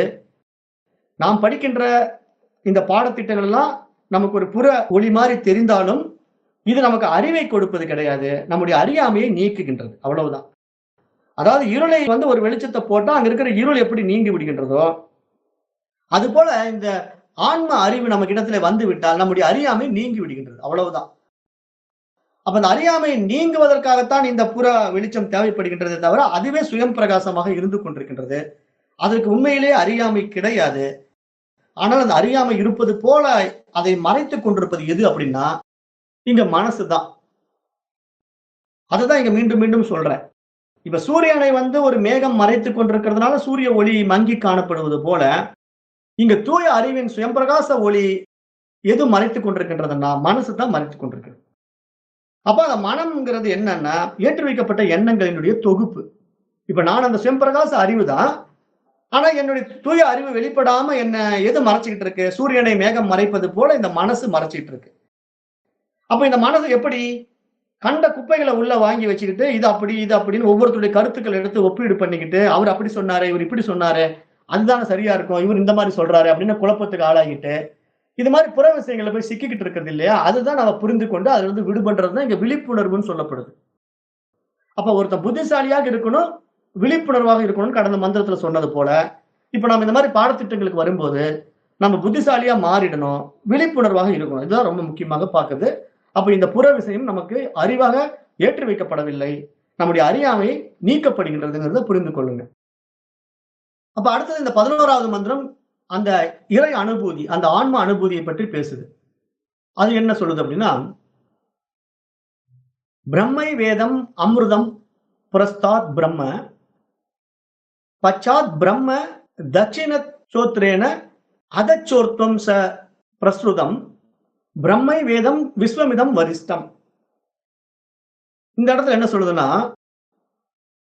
முன்னால் பின்னால் வலது பக்கம் இடது பக்கம் கீழே மேலே என்று இந்த பிரபஞ்சம் முழுவதும் எல்லையில்லாத அழிவற்ற மேலான அந்த இறைவனே நிறைந்திருக்கின்றார் அப்படின்னு சொல்லுது. அப்ப அந்த இறைவன் எப்படி நிறைந்திருக்கின்றான்? முன்னாலும் பின்னாலும் மேலேயும் கீழேயும் வலப்பக்கம் இடப்பக்கம் என்று அஷ்டத்திக்கிலும் ஆட்சி செய்து கொண்டிருக்கின்றான். அப்ப அந்த அஷ்டத்திக்கிலும் ஆட்சி செய்கின்றவன் யார் என்றால் அந்த இறைவன். அவன்தான் பிரம்மம். அப்ப அப்படிப்பட்ட அந்த இறைவன் எப்படி அஷ்டத்திக்கிலும் ஆட்சி செய்து கொண்டிருக்கின்றான்? 8 புறங்களிலும் எப்படி இருந்து கொண்டிருக்கின்றான் என்றால், அறிவாக பிரகாசித்துக் கொண்டிருக்கின்றான். எல்லா பக்கத்திலும் அவன் அது தூய அறிவாக பிரகாசித்துக் கொண்டிருக்கின்றான். அப்ப அப்படிப்பட்ட அந்த இறைவனை, எங்கும் இருக்கின்றவனை எப்படி காண்பது? அதுதான் அனுபூதி. இறை அனுபூதிங்கிறது அதுதானே. அப்ப அதை விஞ்ஞானம் என்று விளக்குகின்றார் பகவான் ஸ்ரீ ராமகிருஷ்ண பரமஹம்சர். ராமகிருஷ்ண பரமஹம்சர் சொல்ற ஒரு கருத்தை இந்த நூலாசிரியர் நமக்கு சுட்டிக்காட்டுறார். விஞ்ஞானம் என்பது என்ன? விஞ்ஞானம் என்பது என்ன அப்படின்னா, இறைவனை மிக சிறப்பாக அறிவது. அதுதான் விஞ்ஞானம். இறைவனை பற்றி மிக மிக சிறப்பாக அறிந்து கொள்வதுதான் விஞ்ஞானம். அது எப்படி? இப்ப விறகில் நெருப்பு இருக்கின்றது என்கின்ற அறிவு தான், அந்த நம்பிக்கை தான் நமக்கு ஞானம். இப்ப நீங்க விறகு கட்டையில நெருப்ப காட்டுங்க அப்படின்னா காட்ட முடியுமா உங்களால? காட்ட முடியாது. ஆனா அந்த விறகுல நெருப்பு இருக்கிறது தானே வீட்டுல அடுப்பு எரியுது. அப்ப விறகில் தீயினன் திருநாவுக்கரசுடைய பாட்டு இருக்குது. அப்ப அந்த விறகுக்குள்ள தீயாக இருக்கிறான் இறைவன். ஆனா அது நமக்கு வெளியே தெரியாது. அது மாதிரி ஒவ்வொன்றிலும் சூட்சமாக அவன்தான் இருக்கின்றான். அப்ப எங்கும் எதிலும் எல்லை இல்லாமல் அவன்தான் பரவி கிடக்கின்றான், நிறைந்து கிடக்கின்றான். அப்படிப்பட்ட அறிவுதான் எங்கும் வியாபித்திருக்கின்றது.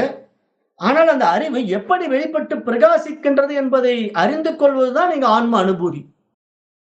இங்க ஆன்ம அனுபூதி அந்த அறிவாகத்தான் நான் இருக்கின்றேன், அந்த அனுபவம் எனக்கு ஆகவில்லை என்று சொல்பவர்களுக்கு ஒவ்வொன்றிலும் அந்த இறைவனை பார்க்கணும், அவனுடைய சூட்சமத்தை பார்க்கணும். அப்ப ஒரு விறகுக்குள்ள எப்படிப்பா தீயா இருக்கிறான், என்ன ஒரு அறிவு அருமையா இருக்குதுன்னு அப்படி சிந்திச்சு பார்க்கணும். அதுதான் இங்க அனுபூதின்னு சொல்றோம். அனுபவம் என்பது, இறைவனுடைய அனுபவம் என்பது ஒவ்வொன்றிலும் அவனை அனுபவமாக்குவது. தூணிலும் அவனை அனுபவமாக்கலாம், துரும்பிலும் அவனை அனுபவமாக்கலாம். மிகப்பெரிய தூண்லயும் அவனை பார்க்க முடியும், கண்ணுக்கு தெரியாத அணுவிலும் அவனை பார்க்க முடியும். அந்த பார்க்கின்ற பார்வை தான் ரொம்ப முக்கியம். அப்ப எங்கும் எதிலும் இறைவனை காணும் பொழுது, பாரதியாருடைய பாட்டு கூட ஞாபகத்துக்கு வந்துடும். "காக்கை சிறகினிலே நந்தலாலா, உன்னை காணும் இன்பம் தீண்டுதடா நந்தலாலா." அப்ப மகான்கள் எல்லாம் அனுபவிச்சு ஆனந்தமா பாடுறாங்க இல்லையா? ஒவ்வொன்றிலும் நான் உன்னை பார்க்கிறேன். அந்த காக்கா சிறகுல இருக்கிற அந்த கருப்பு நிறத்துல கூட நான் உன்னை பார்க்கிறேன்ப்பா. என்ன ஒரு அழகு நீ அப்படின்னு சொல்றாங்க. அப்ப அந்த மாதிரி இறைவன எல்லாவற்றிலும் உணர்றது தான் இங்க அனுபூதி. அதுதான் ஆன்ம அனுபவம் அப்படின்னு புரிந்து கொள்ளணும். இறை அனுபூதிங்கிறது ஏதோ பயங்கரமான விஷயம்ன்ட்டு நேத்தே நான் சொல்லிட்டேன். அப்படிலாம் கற்பனை பண்ணிக்காதீங்க. இதெல்லாம் மனசனுடைய சேஷ்டை. அப்புறம் நெறைய பேர் நம்மள குழப்பி வச்சிருக்காங்க. அது என்னமோ அவங்க மட்டுமே அடையக்கூடிய ஒரு விஷயம் மாதிரியும், நாமெல்லாம் அடையவே முடியாதுங்கிற மாரி ஒரு பில்டப் பண்ணி வச்சிருக்காங்க. அப்புறம் அந்த ஆன்ம அனுபூதிங்கிறது ஏதோ பயங்கரமான ஆளுங்களுக்கு மட்டும் தான் கிடைக்கும். சாதாரண ஆளுக்கெல்லாம் கிடைக்காதுன்னு சொல்லி வச்சிருக்காங்க. அப்புறம் வந்து நெறைய குழப்பம் படுத்தி வச்சிருக்காங்க. அதுலலாம் போய் மாட்டிக்காதீங்க. தேவையில்லாத விஷயங்கள்ல போய் சிக்கிக்காதீங்க. ரொம்ப லகுவு. ஆன்ம அனுபவம் என்பது அதிசுலபம் அப்படின்னு பெரிய பெரிய மகான்கள் நமக்கு எளிமையா சொல்லிக் குடுக்குறாங்க. அத அனுபவிச்சு தெரிஞ்சுக்குங்கன்னு சொல்றாங்க. சொல்லிக் குடுக்குறாங்கன்னா என்ன அர்த்தம்? அவங்க அப்படியே ஆன்மாவ காட்டிக் குடுத்து, இந்த கையில பிடிச்சு இதான்ப்பா ஆன்மான்னு கையில குடுக்க மாட்டாங்க. அது நீயா தான் இருக்கிற. நீயே அத உணர்ந்து கொள் என்று அந்த உணர்வை நமக்கு சுட்டிக் காட்டுகின்றார்கள். அவ்வளவுதான். நம்மிடத்தில் இருக்கக்கூடிய அறியாமையை நீக்கி விடுகின்றார்கள். அப்ப இங்க உண்மையான குரு என்பவர் யாருன்னா, இருளிலிருந்து ஒளிக்கு அழைத்துச் செல்பவர் தான் குரு. இப்ப குருன்னா அந்த கு, ரு அப்படிங்கிற 2 வார்த்தைய பிரிச்சீங்கன்னா, குன்னா இருள், ருன்னா ஒளி. அப்ப இருளிலிருந்து ஒளிக்கு அழைத்துச் செல்கின்றவர் தான் உண்மையாக குருவாக இருக்க முடியும். அப்ப யார் ஒருவர் அறியாமையிலிருந்து அவனை அறிவாக காட்டிக் கொடுக்கின்றாரோ, அவர்தான் குரு என்பதையும் புரிந்து கொள்ள வேண்டும். அப்ப அப்படிப்பட்ட குருமார்கள் என்ன சொல்றாங்கன்னா, அந்த விறகுக்குள்ள ஒரு நெருப்பு இருக்கிறதுல அந்த அறிவு தான்ப்பா இருக்குது. அந்த நம்பிக்கை தான் உன்னிடத்தில் இருக்கக்கூடிய ஞானம் அப்படின்னு சொல்றாங்க. அப்புறம் அந்த நெருப்பிலே நீ சோறு சமைப்பது, உண்பது, அதனால் வலிமை பெறுவது எல்லாம் தான் இங்க விஞ்ஞானம் என்று சொல்கிறார்கள். ராமகிருஷ்ண பரமஹம்சர் சொல்ல வரும்போது என்ன சொல்றாருன்னா, அந்த விறகுக்குள்ள அந்த நெருப்பு இருக்கிறத நீ அறிந்து கொள்கின்ற அறிவு உன்னிடத்திலேயே இருக்கின்றது. அதே அறிவு தான் அந்த விறகுக்குள்ள நெருப்பாவும் இருக்குது. அப்ப அந்த நம்பிக்கை உன்னிடத்துல எப்படி விளைந்தது? அத நீ அனுபவத்திலேயே பார்த்து தெரிஞ்சுக்கிறேன். அந்த விறக வச்சு எரிச்சு பார்க்கிற, அதுல இருந்து நெருப்பு எரியுது. அப்போ அந்த அனுபவத்துல நீ சோறு சமைச்சு சாப்பிடுற இல்லையா? அப்ப அந்த மாதிரி விஷயங்களை எல்லாம் நீ நுணுக்கமாக ஆராய்ந்து பார்க்கின்ற அந்த விஷயம் தான், அந்த விசாரம் தான் இங்கு விஞ்ஞானம் என்று சொல்லப்படுகின்றதுன்னு சொல்றாரு ராமகிருஷ்ண பரமஹம்சர். அப்ப இங்க விசாரமும் நமக்கு தேவைப்படுது இல்லையா? இப்ப இந்த மாரி பாடத்திட்டத்துக்குலாம் வரும்போது, அப்படியே ஒருத்தர் சொல்றத அப்படியே குருட்டுத்தனமா நம்பிட்டு போகக்கூடாது. "எப்பொருள் யார் யார்வாய் கேட்பினும், அப்பொருள் மெய்ப்பொருள் காண்பது அறிவு." திருக்குறள் சொல்லுதா இல்லையா? அப்ப மெய்ப்பொருள் காண்பது அறிவுன்னா, அந்த இடத்துல மீனிங் என்ன? மெய்ப்பொருளை காண வேண்டும். அந்த தூய அறிவை தெரிந்து கொள்ள வேண்டும். அதுதான் அறிவுங்கிறது தெரிந்து கொள்ள வேண்டும். அதுதான் சூட்சமா திருக்குறளும் இங்க சுட்டிக்காட்டுது. அப்ப அது மாதிரி இறைவன் எங்கும் இருக்கிறார் என்ற அந்த உணர்வில் நாம் உணர்வதுதான் இங்க ஆன்ம ஞானம், ஆன்ம அனுபூதி, இறை அனுபூதி. அப்ப எங்கும் இருக்கின்ற இறைவனை ஒவ்வொன்றிலும் நான் உணர்கின்றேன். அப்படி நீங்க உணர ஆரம்பிச்சிட்டீங்கன்னு வச்சுக்கங்களேன், இப்ப நீங்க காணும் இடம் எங்கும் நீக்கமற இறைவன் நிறைந்திருப்பதை பார்க்க முடியும். உங்களுடைய காட்சியில தெரிவதெல்லாம் இறைவன் தான். காதுகளில கேட்பதெல்லாம் அந்த இறைவனுடைய ஓசை தான். அப்ப எங்கும் எதிலும் அவனே நிறைந்திருக்கின்றான். அவன் எப்படி நிறைந்திருக்கின்றான்? ஒளியும் ஒளியாக நிறைந்திருக்கின்றான். சவுண்ட் அண்ட் லைட்டா இருக்கிறான். அதுதான் இங்க விநாயகர், முருகன்ங்கிற விஷயமா சமயத்துல பேசப்படுது. சைவ சித்தாந்தத்துல. அந்த விநாயகருக்கும், முருகனுக்கும் உண்டான அந்த விளக்கங்கள் வந்து மிகப்பெரிய ஒரு விளக்கம். அருமையான விளக்கமெல்லாம் இருக்கு. அதெல்லாம் இங்க பேசணும்னா டைம் போயிடும். அப்ப அந்த மாதிரி அந்த சவுண்ட் அண்ட் லைட்ட எப்படி இந்த சயின்ஸ் ப்ரூவ் பண்ணுது? சாஸ்திரம் எப்படி ப்ரூவ் பண்ணுது அப்படிங்கிற விஷயத்துக்குள்ள போனீங்கன்னா, அந்த ஒரு ஆனந்தம், அந்த அறிவின் பிரகாசம், அந்த இறைவனுடைய அற்புதம். அப்ப அப்படி இருக்கக்கூடிய அத்தனை விஷயங்களும், இப்ப என்னுடைய புலன்கள்ல நான் காது வழியா ஒரு விஷயத்த கேட்கிறதும், கண்கள் வழியா ஒரு விஷயத்த பார்க்கிறதும், நாக்கின் வழியாக ஒரு விஷயத்தை சுவைத்து உணர்வதும், எல்லாமே அந்த ஆன்மாவின் அடித்தளத்தில், அனுபவத்தில் நடைபெற்றுக் கொண்டிருக்கின்றது. அப்ப இந்த அனுபவங்கள் எல்லாம் அந்த ஆன்மாவிற்கே உரித்தானது. ஆனால் அந்த ஆன்மா தனக்கு உரித்தானது என்று ஒரு நாளும் சொல்லாது. ஆனால் அந்த விஷயத்தை ஒண்ணு சொல்லுது அப்படின்னா, அது மனசு. அந்த ஆன்ம அனுபூதி, அந்த ஆன்ம அனுபவத்திற்கு வந்து விட்டேன் என்றால், இப்ப நானும் இதை யாரிடத்திலும் சொல்ல வேண்டியதில்ல. அது அந்த அனுபவம், என்னுடைய அனுபவம் அது அப்படிங்கிறத அமைதியா, ஆனந்தமா ரசிக்கணுமே, ருசிக்கணுமே தவிர, அதை போய் 4 பேர்கிட்ட சொல்றதுனால என்ன ஆயிடப் போகுது? அப்ப ஒவ்வொன்னிலும் நம்ம அந்த ஆனந்தத்தை காண முடியும். அப்படிதான் அந்த ஆனந்தம் உண்டாகும். இப்ப நீங்க ஒரு சாப்பாடு சாப்பிடும்போது அதனுடைய சுவை உங்களுக்கு பிடிச்சு போனோனே ரசிச்சு, ருசிச்சு சாப்பிடுறீங்களா இல்லையா?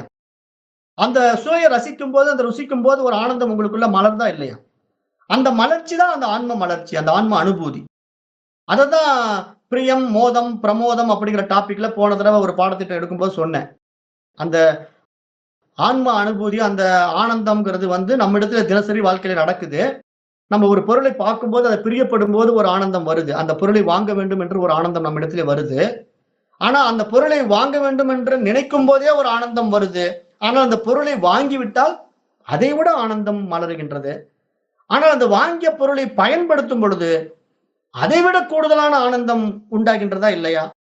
அப்ப இந்த ஆனந்தத்தினுடைய படிநிலைகளை அப்படியே நீங்க பார்த்தீங்கன்னா, இந்த சிறிய சிறிய பொருள்கள்ங்கிற விஷயத்துல அந்த ஆனந்தம் எப்படி வெளிப்பட்டு நம்ம இடத்திலே பிரகாசிக்குதோ, அது தன்னையே தான் அறிந்து கொள்ளுகின்ற அந்த ஆனந்த அனுபவத்திற்கு எல்லை ஏதாவது இருக்க முடியுமா?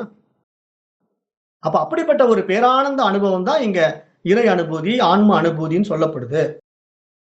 அது நம்மிடத்திலேயே மலர்கின்றது. ஏனென்றால், என்னை நான் அறிந்து கொள்ளும் பொழுது, என்னை நான் உணர்ந்து கொள்ளும் பொழுது, எல்லாவற்றிலும் நான் என்னை காணுகின்றேன். எப்படி காணுகின்றேன்? உணர்வாக, உயிராக காணுகின்றேன். அப்ப எங்கும் எதிலும் நான் என்னை பார்க்கின்ற பொழுது ஏற்படுகின்ற அந்த ஆனந்தம் எல்லையில்லாத பேரானந்தம். அதுதான் இங்க சச்சிதானந்தம்னு சொல்லுது சாஸ்திரம். அந்த சித்து பிரகாசிப்பதை அந்த சத்து உணரும் போது உண்டாகின்ற ஆனந்தம். அதுதான் சச்சிதானந்தம். அப்ப ஆனால் இந்த விஞ்ஞானம் என்பது ஏதோ ஒரு இறைவனுக்கோ அல்லது இறை இயலுக்கோ ஆன்மவியலுக்கோ எதிரான விஷயம் போல பலரும் எண்ணிக்கொள்கிறார்கள். ஆனால் உண்மை அதுவல்ல. விஞ்ஞான கோட்பாடுகள் பரவ ஆரம்பித்த காலத்தில் பல விஞ்ஞானிகள் ஆரம்பத்தில் அப்படி இருந்திருக்கலாம். ஆனால் ஆழமாக போக போக அவர்களும் அந்த விஞ்ஞான வளர்ச்சியில் ஏற்படுகின்ற சவால்களை எல்லாம் எதிர்கொண்டு அதை தன்னுள்ளே அவர்கள் உணர்கின்ற பொழுதுதான் அந்த இறைவனின் மிகப்பெரிய ஆற்றலை அவர்கள் ஒப்புக்கொண்டார்கள். அப்படி அவர்களால் ஒப்புக்கொள்ளப்பட்ட பொழுதுதான் நம்ம அந்த விஞ்ஞானிகளை கடைசியில என்ன பண்ணிட்டாங்க? குவாண்டம் தியரிக்குள்ள வந்துட்டாங்க. இப்ப தாமஸ் ஆல்வா எடிசன்ல இருந்து ஐசக் நியூட்டன் வரைக்கும் நிறைய சயின்டிஸ்டுங்க ஆராய்ச்சி பண்ணிட்டு இப்ப கடைசியா ஹிக்ஸ் போசன் அப்படிங்கிற ஒரு சயின்டிஸ்ட் என்ன பண்ணிட்டாரு? காட் பார்ட்டிகிள் அப்படின்னு சொல்லிட்டு கடவுள் துகளை கண்டுபிடித்துட்டேன் அப்படின்னு சொல்லிட்டாரு. அப்ப அந்த கடவுள் துகள்ங்கிறது தான் முதல்ல அந்த வெளியிலிருந்து வெளிப்பட்ட பெருவெடிப்புக்கு காரணமாக இருந்தது. அதுல இருந்து தான் எல்லாம் நிகழ்ந்தது அப்படின்னு சயின்ஸ் சொல்லுது. ஆனா நம்ம ஸ்பிரிச்சுவல் சப்ஜெக்ட் வந்து அதை ஏத்துக்கிறது இல்ல. காரணம் என்னன்னா, இங்க அப்படிப்பட்ட ஒரு வெடிப்புங்கிறது இங்க பிராக்டிகலா நடக்கல.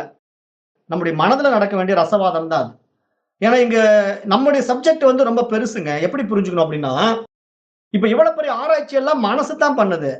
நீங்க எப்பொழுது உங்களை நீங்கள் உணர்ந்து கொள்கிறீர்களோ, அந்த உணர்வாக உணர்ந்து கொள்கிறீர்களோ, அப்ப உங்களுக்கு வேறாக இங்க எதுவுமே இல்லை அப்படிங்கும்போது இங்க எது படைக்கப்பட்டிருக்கிறது? ஒண்ணுமே படைக்கப்படல.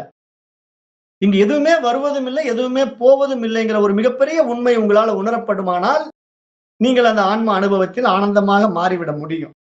அது உணர்வது ரொம்ப எளிது. ஏன்னா நீங்க எல்லாவற்றிலும் உங்களை பார்க்கும்போது, அந்த ஆனந்தம் உங்களுக்குள்ள மலர்வதை நீங்க பார்க்க முடியும். ஏன்னா அப்படி ஒரு மலர்ச்சி உங்களுக்குள்ள வந்துட்டா என்ன ஆயிடும்னா, எல்லாவற்றிலும் நானே இருக்கின்றேன். அந்த ஆன்ம அனுபூதி, அந்த ஆனந்தம் என்பது என்னை சார்ந்ததுன்னு உங்களுக்கு புரிஞ்சு போச்சுன்னா, வெளிய நீங்க தேடுறதெல்லாம் விட்டுடுவீங்க. உங்களுக்குள்ளேயே அது மலர்ந்து கொண்டிருக்கிறத அனுதினமும் நீங்க அனுபவமாக்க முடியும். அப்படி அனுபவமாக்கும்போது இந்த மொத்த பிரபஞ்சமும் உங்களால் படைக்கப்பட்டதுங்கிறதும் புரியும். அதனால தான் இது மாயை, மாயைன்ட்டு மகான்கள் பேசுறாங்க. ஏன்னா, இது எப்ப மறைஞ்சு போகுது? தூக்கத்துல மறைஞ்சு போகுது இல்லையா இந்த பிரபஞ்சம்? அப்ப நீங்க என்னதான் ஆராய்ச்சி பண்ணி பாருங்களேன். இந்த காட் பார்ட்டிகிள்னு சொல்லக்கூடிய அந்த சயின்டிஸ்ட் கூட தூங்கும்போது உலகத்தை விட்டு காணாம போயிடுறான். அப்புறம் அவன் தூக்கத்திலிருந்து எழுப்பின பிறகுதான் அவன் இந்த உலகத்துக்கே வரான்.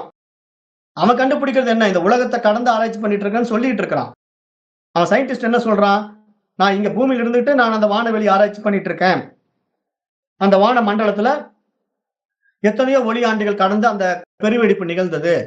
அப்ப அந்த ஒளி ஆண்டுகள்ல அந்த பெருவெடிப்பு நிகழும் போது இந்த பிரபஞ்சம் வந்து அணுக்களின் சிதறல் தான் இத்தனை கோள்களும், இத்தனை விண்மீன்களும் அப்படின்லாம் அவன் விளக்கம் கொடுக்குறான். அப்ப நம்ம சமயம் அல்லது நம்முடைய தர்மம் என்ன சொல்லுது? சனாதன தர்மம் என்ன சொல்லுது? சரி இவ்வளவு விளக்கம் குடுக்குறியப்பா, நீ தூங்கும்போது எந்த உலகத்துல இருந்த? அப்படின்னு கேட்டா அவனால பதில் சொல்ல முடியல. ஏன்னா அவன் இந்த உலகத்துல இருந்து தானே அதை கண்டுபிடிச்சிட்டு இருந்தான். இப்ப தூக்கத்துல நீ எந்த உலகத்துக்கு போன அப்படின்னா, 2டே விஷயம் தான் நடக்கும். ஒண்ணு கனவு உலகத்துல இருப்பான். இல்லன்னா எந்த உலகத்திலும் இருக்க மாட்டான். அவனுடைய மூலத்துல ஒடுங்கிடுவான். அப்ப இங்க சாஸ்திரம் அததான் என்ன சொல்லுதுன்னா, இங்க வெளிய வரும்போது நீ ஒரு உலகத்த படைச்சிட்டிய இல்லையா? அதுல தானே நீ இந்த கோள கண்டுபிடிச்ச, அந்த வெடிப்ப கண்டுபிடிச்சேன்லாம் சொல்லிட்டு இருக்கிற. பெருவெடிப்பு, பிக் பேங் தியரி பத்தி பேசுற. இதே விஷயத்த நீ கனவுல கூட பேசிக்கிட்டு இரு. அங்க நீயே கேட்டுக்கிட்டு இருக்கியா இல்லையா? கனவுலயும் அவனே தான் எல்லாத்தையும் படைச்சுக்கிறான். கனவுல அந்த பெருவெடிப்பு கொள்கையை கண்டுபிடிச்சவனாவும் அதே விஞ்ஞானி இருக்கிறான். அந்த பெருவெடிப்பு கொள்கையை வந்து பப்ளிக்கா அனௌன்ஸ் பண்ணதும் அதே விஞ்ஞானி. அங்க அத்தனை மக்களும் அதை கேட்கிறதும் அதே விஞ்ஞானி தான். அந்த பயங்கரமான பிரம்மாண்டமான பிரபஞ்சமும் அவனா தான் இருக்கிறான். கற்பனை பண்ணி பாருங்க. ஜஸ்ட் ஒரு புரிஞ்சுக்கிறதுக்காக உங்களுடைய அந்த அனுபூதி நிலையை சுட்டி காட்டுறதுக்காக இந்த எக்ஸ்பிளனேஷன் குடுக்குறேன். இப்ப கனவு உலகுக்குள்ள நீங்க ஒரு விஞ்ஞானியா போயிடுங்க. கனவு உலகத்துக்குள்ள நீங்க விஞ்ஞானியா போயிட்டு, நீங்களே தான் இந்த பெருவெடிப்பு கொள்கையை கண்டுபிடிச்சிட்டீங்க. கண்டுபிடிச்ச உடனே அந்த பெருவெடிப்பு கொள்கையை பத்தி நீங்க அந்த கனவுல எக்ஸ்பிளனேஷன் குடுக்குறீங்க. மிகப்பெரிய ஒரு டீம் உட்கார்ந்திருக்குது. அந்த டீம் கிட்ட நீங்க டிஸ்கஸ் பண்றீங்க. பாருங்க நான் இப்படிதான் பெருவெடிப்பு கொள்கையை கண்டுபிடிச்சேன். பிரபஞ்சம் இப்படிதான் வெடிச்சு சிதறிச்சு. அந்த அணு சிதறி இப்படி எல்லாம் உண்டாச்சு அப்படின்னு நீங்க எவ்வளவு வேணா ஸ்பீச் குடுங்க. அத்தனை பேர் அங்க உட்கார்ந்து கேட்டுட்டு இருக்காங்க உங்க கனவுல. அந்த கனவுல நீங்க பேசிக்கிட்டு இருக்க அத்தனை விஷயம் நீங்களே தான். கேட்பவனும் நீங்களே தான். அந்த பிரபஞ்சமும் நீங்களே தான். அப்ப அறிபவன், அறிவு, அறியப்படும் பொருளாக அந்த 3ம் நீங்க ஒருவனையே கனவுல நாடகத்த பண்ணிட்டு ஒரு பெரிய படத்தையோ, ஒரு திரைப்படத்தையோ ஓட்டிட்டு, கனவுல இருந்து வெளிய வந்த பிறகு, அடடா! ஒண்ணுமே இல்லல்ல. இவ்வளவு கனவு தானா? அப்படின்னு ஒரே வார்த்தையில சொல்லிடுறீங்க பாருங்க. எவ்வளவு மெனக்கெட்டு அதுல எவ்வளவு தியரி எழுதுனீங்க உட்கார்ந்து. வருஷக்கணக்கா தியரி எழுதி தானே நீங்க அந்த பிக் பேங் தியரி பத்தி குடுத்திருக்க முடியும். ஒரே நாள்ல குடுத்துற முடியுமா பிக் பேங் தியரி சப்ஜெக்ட்ட? அது மாரி இப்ப இந்த புறத்துல சயின்டிஸ்ட் பண்ணிட்டு உட்கார்ந்து இருக்கிறான். இதுவும் இல்லாமல் போகும். எப்போ? மரணத்துல. அவன் உடம்ப விட்டுட்டான்னா, அவ்வளவுதான் அத்தனையும் காணாம போயிடும். அவன் எவ்வளவு பெரிய சயின்டிஸ்ட்டா வேணா இருக்கட்டுமே. அவன் இறந்துட்டான்னா, அவனுடைய அத்தனை அறிவும் காணாம போயிடுதே. அவன் இந்த பிரபஞ்சத்தையே கண்டுபிடிச்சேன்னு சொல்லக்கூடிய அந்த அறிவாளி எங்க போயிட்டான்? அவனாலயே சொல்ல முடியல பாத்தீங்களா? அதத்தான் நம்முடைய சாஸ்திரம் சொல்லுது. அது நீதான்ப்பா. நீயே தான் எல்லாமா இருக்கிற. நீ புரிஞ்சுக்கோ. அறியாமையை நீக்கிக்கோ. நீ இல்லன்னா இந்த உலகமே இல்ல. நான் தத்ர சூரியோபாதி, நான் சந்திர தாரகம். அந்த சூரியனே பிரகாசிக்குதுன்னா, நீ இருக்கிறதுனால தான்ப்பா பிரகாசிக்குது. அந்த சந்திரனே பிரகாசிக்குதுன்னா, நீ இருக்கிறதுனால தான் பிரகாசிக்குது. விண்மீன்கள், மின்னல், இந்த அக்னி, கற்பூர ஜோதி எல்லாம் நீ இருக்கிறதுனால பிரகாசிக்குது. நீ இல்லன்னா, சூரியனும் இல்ல, விண்மீன்களும் இல்ல, சந்திரனும் இல்ல, நீ பார்க்கிற கடவுளும் இல்ல, நீ சிலையா செஞ்சு வச்சிருக்கிற கடவுளும் இல்ல, அந்த சிலையா நீ வழிபடக்கூடிய அத்தனை தெய்வங்களுக்கும் நீ காட்டுற கற்பூர ஜோதியும் இல்ல. ஏன்னா எல்லாம் நீ இருக்கிறதுனால இருக்குது. நீ இல்லன்னா எல்லாம் இல்ல. அப்ப நீ எங்க போயிட்ட தூக்கத்துல? தூக்கத்துல நீ காணாம போயிட்டியே. அப்ப காணாம போனதுனால உலகமே மறைஞ்சு போச்சே. அப்ப யோசித்து பாரு. அப்ப நீ எங்க இருந்த? அப்படின்னு ஒரு கேள்விய கேட்குது சாஸ்திரம். அப்ப இதெல்லாம் நாம ரொம்ப ஆழமா, நுணுக்கமா உள்வாங்கி புரிந்து கொள்ளும்போது, நம்மை நாம் அறிவது என்பது, அந்த பேரறிவின் மிகப்பெரிய பிரகாசம் தான் இந்த பிரபஞ்சமாக விரியுது அப்படின்னு தெரிஞ்சுக்கிட்டா, நான் அதற்கு வேறானவன் இல்ல. அதுவே என்னிடத்தில் வந்து இப்படி பிரகாசித்து வெளிப்படுத்திக் கொண்டிருக்கின்றது. அப்ப இவ்வளவு ஒரு பிரம்மாண்டமும் அது படைத்து அனுபவிக்கின்ற ஒரு திரைப்படம் தான். அதுவே படத்தை எடுக்குது. டைரக்டரும் அதுவே. படத்தை எடுத்துட்டு அந்த படத்த போட்டு பார்க்கிறது அதுதான். அந்த படத்த பார்க்கக்கூடிய பார்வையாளனும் அதுதான். அப்ப எல்லாம் அதுவாகவே இருக்கின்றது. அத்தனையும் என் மூலமாகவே நடந்து கொண்டிருக்கின்றது. நானே தான் அதுவாக இருந்து அத்தனையும் பார்த்துக் கொண்டிருக்கின்றேன். அப்ப அப்படிப்பட்ட நான் என்னுடைய தனித்துவத்தை, தன்னுணர்வை, பேருணர்வு நிலைக்கு உயர்த்திக் கொள்கின்ற பொழுது, எல்லாம் நானே என்று புரிய வரும்போது, இங்கு நான் மனம் மனம் என்று அறியாமையில் சிக்கிக் கொண்டிருந்த அந்த அஞ்ஞானம் நீக்கப்பட்டு, அந்த அறிவாக நான் பிரகாசிக்க தொடங்கி விடுவேன். அதுதான் இங்க ஆன்ம அனுபூதி, இறை அனுபூதி அப்படின்னு இந்த மந்திரம் சுட்டிக்காட்டுது. இந்த 11வது மந்திரம். அப்ப இந்த முண்டக உபநிஷத்தினுடைய 2வது பகுதியில 2வது அத்தியாயத்தை நான் இத்தோட நிறைவு செய்கின்றேன். அடுத்தது 3வது பகுதி ஒண்ணு இருக்குது. அதுல 2 அத்தியாயங்கள் இருக்கு. அத நம்ம அடுத்து வர்ற வகுப்புல பார்ப்போம். முண்டக உபநிஷத்தின் 2வது பகுதி, 2வது அத்தியாயம் இத்துடன் நிறைவு பெறுகின்றது. நன்றி. ஓம் தத்சத்.